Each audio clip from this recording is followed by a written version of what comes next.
Ever since 1996, Great Coasters International has been the go-to wood coaster manufacturer. GCI has built 29 coasters over their lifetime, and only a shocking 3 of them have been removed. Considering we're talking about wood coasters, I have to give props to GCI for creating a formula so these woodies can last for years. Before 1996, wood coasters were built by almost everyone, the big bad manufacturer being Custom Coasters International, or CCI for short. The coasters CCI built were great for their time, but they just didn't innovate. They used the same style track and PTC trains while in business, but lucky for us, GCI is the complete opposite. Since their opening, they would bring a whole new variety of coasters to life. For instance, the big dueling woodie, most notably Gwazi. When Gwazi opened in summer 1999, it brought a new thrill to Florida and proved GCI was the next up and coming CCI. Now, unfortunately, Gwazi is one of those 3 coasters to bite the dust, and even though it's no longer with us, it's still looked back upon as one of GCI's biggest milestones. The company has also improved upon the traditional style coaster by bringing it to new heights and toning it down for the families. But over the past 24 years, they have not even dipped their toe in the steel coaster market. Going back to innovation, recently we have seen GCI take a steel support structure route over the classic wood structure, and this is for 2 main reasons: wear and tear and ease of construction.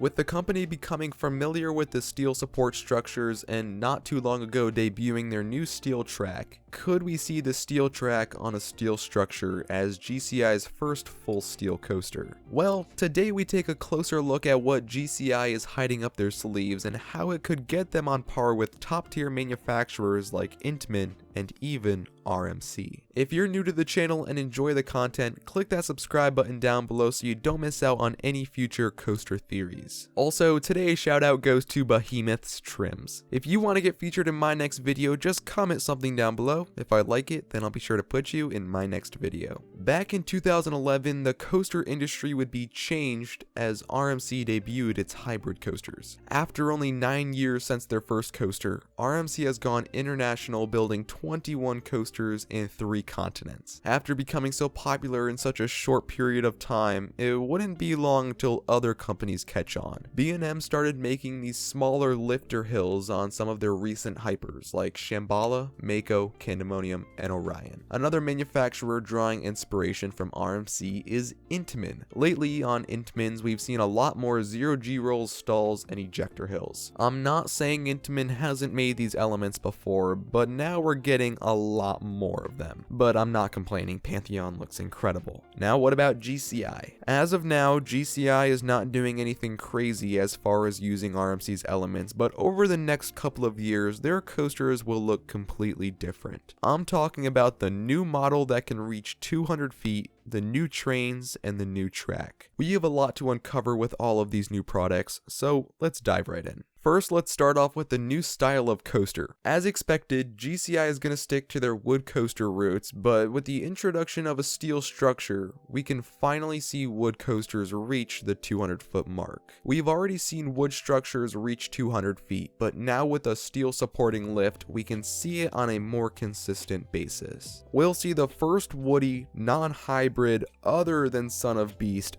reach the 200-foot mark. And of course, with a taller lift, expect a larger layout and a longer ride duration. Next, let's talk about the Infinity Flyer trains. These are the new and improved Millennium Flyers, which have been around with the company for years, so it's great to finally see an update. This train will have a hydraulic restraint system and will even be able to handle launches. But the new features that really stick out to me is that it will be able to handle beyond negative G-forces and tighter turns. We'll get more into that later on when we start comparing it to some RMC coasters, but I'm glad GCI is now going to incorporate ejector airtime on their coasters. As of now, GCIs already throw you out of your seat and they're pretty aggressive, and now to know that we're just scratching the surface and ejector is on its way, I can't wait. Lastly is their new steel track. I, like many, when this track was announced, we jumped right in with our theories to what GCI might do with it. Will we see retrofits, ground-up hybrids, maybe an entire steel coaster? I'm here to say that none of that is what this track is made for. I have a couple of friends who attended IAAPA and asked the GCI president, Claire Hain himself,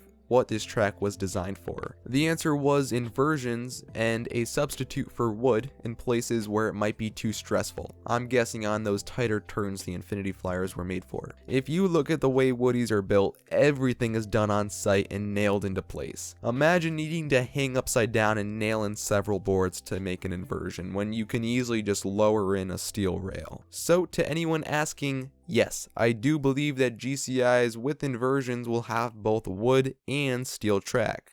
But Zach, that's impossible. How can they do that? We've seen something just like this several times before, Powder Keg and Phantom's Revenge. Both of these rides were pre-existing. A different company came in and retracked some of the layout, but also kept some older track. I would imagine this process would be much cleaner and efficient if both tracks were made by the same company. In this case, GCI would make both the steel and the wood track. So how is GCI gonna rival RMC, like how B&M and Intamin already have? GCI is gonna take a direct stab at almost exactly what RMC is doing. They're not just gonna use the occasional stall, they're gonna go all out. I'm talking about a GCI version of an RMC. They are going to be pretty similar. Why do I think this? Going back to the Infinity Flyers, they were designed for ejector airtime and sharper turns. The ejector is good and all, but I have no idea why they would want to make sharper turns.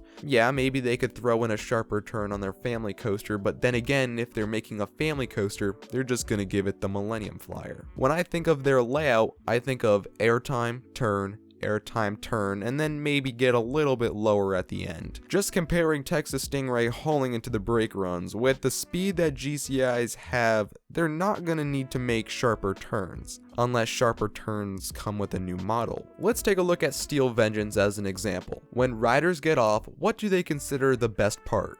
The second half.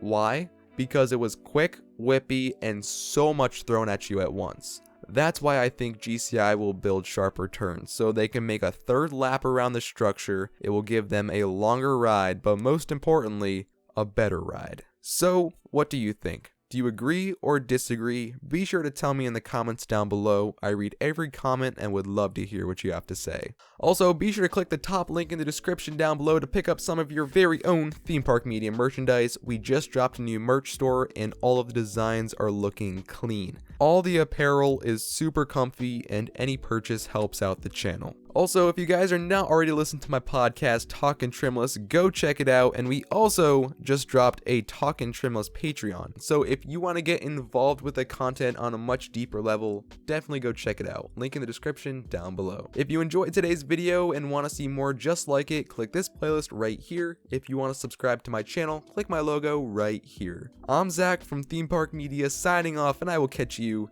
in the next one.